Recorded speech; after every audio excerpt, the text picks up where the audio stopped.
ทุกข์นาเจริญรุ่งเรืองสวัสดิ์โอภสริโยอุเทนะกายาติสิกายาเถระเถระสวากาสัพเพสัตโตกายาธรรมะเถอาติโก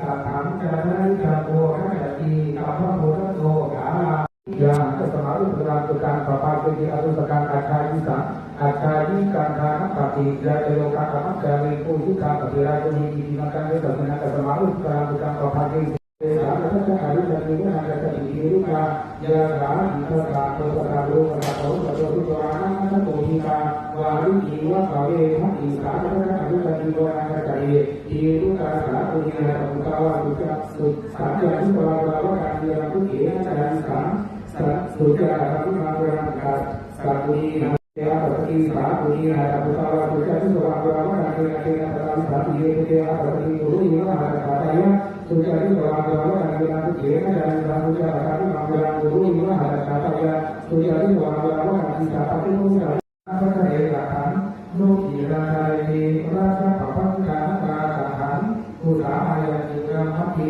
ปาริเทสติกาจิกาปะทาริภวะโหโหตุปานิจักกาตุจตุคามิลานิทาริติกาภิวิหาริสาติวะนานิปามิยานิภวะวิกาย